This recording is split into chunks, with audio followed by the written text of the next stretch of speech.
नमस्कार, आज हमारे बीच में राजयोगिनी ब्रह्मा कुमारी शीतल दीदी हैं और दीदी आज हम आपसे जानना चाहेंगे कि इस इफ़ेक्ट के बाद में बहुत ज़्यादा परिवर्तन आया है और इसका बहुत कुछ असर स्टूडेंट्स के ऊपर भी पड़ा है, क्योंकि वो कॉलेज और स्कूल नहीं जा पा रहे हैं, तो कहीं न कहीं उनकी पढ़ाई पर बहुत असर पड़ रहा है।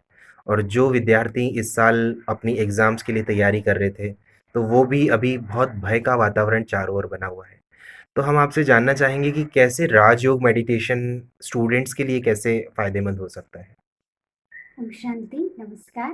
राजयोग मेडिटेशन से हम अपनी पढ़ाई में बहुत हमें मदद करता है राजयोग मेडिटेशन।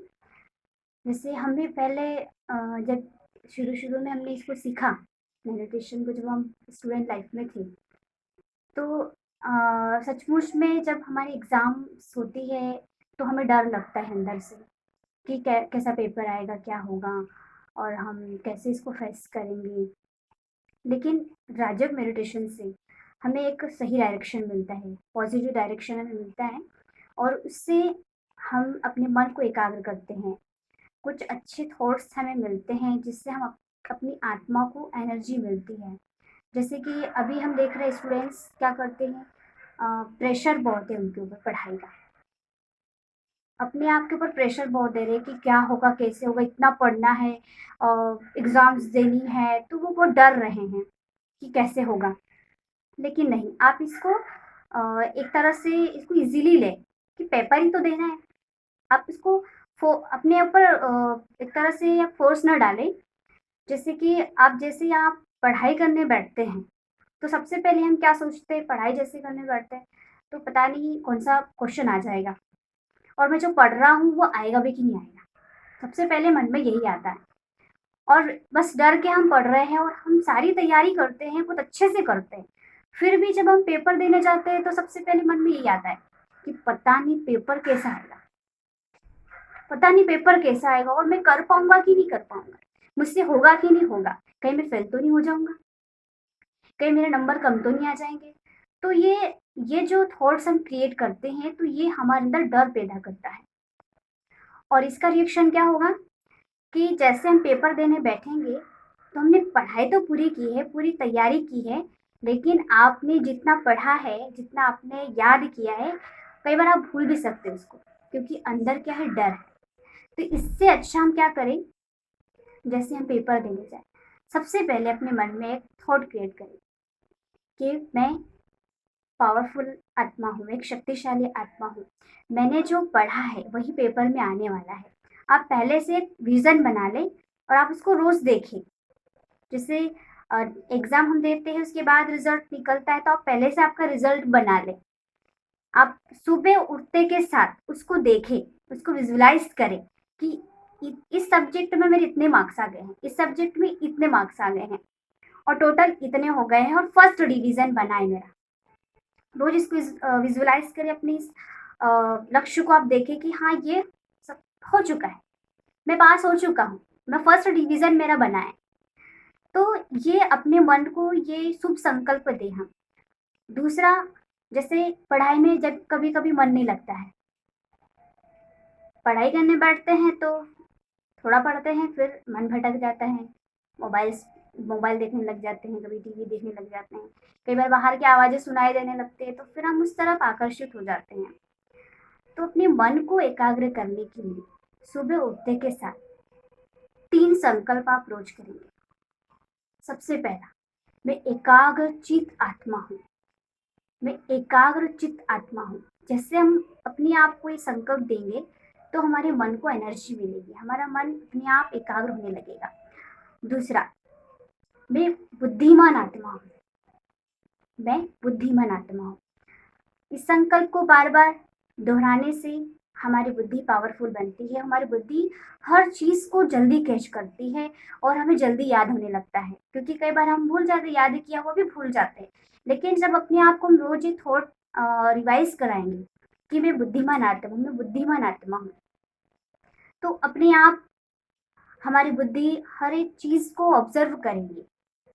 और तीसरा संकल्प, मैं चरित्रवान आत्मा हूँ, मैं चरित्रवान आत्मा हूँ। ये 3 संकल्प आप रोज़ करेंगे, तो आपको बहुत अच्छा रिज़ल्ट मिलेगा। आप कम से कम 30 डेज़ करके देखिए, क्योंकि हमने ये किया है, हम प्रैक्टिकल अनुभव से सुना रहे हैं कि हम भी जब पढ़ते थे और मेरे साथ तो अक्सर करके यही होता था कि जब से मैं इस ज्ञान में आई, जब से मैंने मेडिटेशन सीखा है, तो बस मैं जब भी पढ़ाई करने बैठती थी और पढ़ाई करने का सबसे अच्छा समय है सुबह-सुबह 4 बजे का। सुबह 4 बजे का जो समय होता है, वो कहते हैं ब्रह्म मुहूर्त, जिसको हम कहते हैं अमृत वेला। उस समय खास परमात्मा की पॉजिटिव वाइब्रेशन हमें मिलती है और वातावरण भी बहुत शुद्ध होता है। और उस समय जब हम पढ़ाई करते हैं तो हमारे मन को एक बहुत पावरफुल एनर्जी मिलती है, हमारी बुद्धि को बहुत पावरफुल एनर्जी मिलती है और बहुत जल्दी कैचिंग, हर चीज़ को हम कैच करते हैं कि आपको बार-बार पढ़ने की आवश्यकता नहीं है। आप 1 बार पढ़ेंगे, 2 बार पढ़ेंगे, आपको याद हो जाएगा। बहुत सिंपल। और मैंने तो ये बहुत अनुभव किया है, क्योंकि जब मैं पढ़ाई करती थी तो मैं आश्रम में रहती थी और आश्रम में तो हमारा रोज़ का नियम होता है, हम सुबह 3:30 बजे उठ जाते हैं और 3:30 बजे उठ कर के हम मेडिटेशन करते हैं। तो ख़ास उस टाइम में जब पढ़ाई करती थी तो मैंने ये प्रैक्टिकली अनुभव किया कि 1 और 2 बार पढ़ने से याद हो जाता था और वो हम भूलते भी नहीं थे, क्योंकि वो हमारे सबकॉन्शियस माइंड में फिट हो जाता है। हम भूलते नहीं उस चीज़ को। तो सबसे अच्छा समय है पढ़ाई करने का, याद करने का सुबह 4 बजे। लेकिन हम क्या करते हैं, रात भर पढ़ेंगे और सुबह सो जाएँगे। जबकि जो 10 से 12 के बाद जो टाइम होता है, वो बहुत तमोगुणी होता है। जैसे टाइम सोने का होता है 10 बजे हमें सो जाना चाहिए। उसके बाद 10 से 12 के बीच जो टाइम होता है, वो बहुत तमोगुणी टाइम होता है। उसमें वाइब्रेशन वो तमोगुणी होता है और उस टाइम हम पढ़ाई करेंगे तो इतना उसका प्रभाव नहीं पड़ेगा उस समय का। हमको बहुत मेहनत करनी पड़ेगी और सफलता भी नहीं मिलेगी। कई बार दीदी हम सोचते हैं कि रात का समय जो होता है सब लोग सो जाते हैं, एकांत में बैठ कर के पढ़ाई बहुत अच्छी होती है। कई बार मैंने भी ऐसा प्रैक्टिकल में एक्सपीरियंस करके देखा है कि रात के समय में पढ़ाई बहुत अच्छी होती है। तो अब सुबह का आप जैसे बता रहे हैं कि सुबह उठना, पर सुबह उठना बहुत डिफ़िकल्ट हो जाता है कई बार, क्योंकि रात को हमको जागने की आदत काफ़ी लंबे समय से है। तो अब एकदम जल्दी सुबह उठने की आदत डालना ये भी इतना ईज़ी नहीं है। तो सुबह उठने के लिए, क्योंकि अलार्म भी कई बार लगा कर के सोते हैं पर वो वापस बंद हो जाता है अपने आप ही, और नहीं हो पाता है, बहुत मुश्किल लगता है। तो उस जल्दी उठने के लिए हम क्या कर सकते हैं? जल्दी उठने के लिए, क्योंकि हम जल्दी इसलिए नहीं उठ पाते सुबह, क्योंकि हमारी नींद पूरी नहीं हो पाती, क्योंकि हम सोए ही सुबह थे, तो हम कैसे उठेंगे? उसके लिए आपको अपना टाइम, जो अपना शेड्यूल है सारे दिन का, वो आपको बनाना पड़ेगा कि मुझे रात को साढ़े 9 या 10 बजे तक तो सो ही जाना है।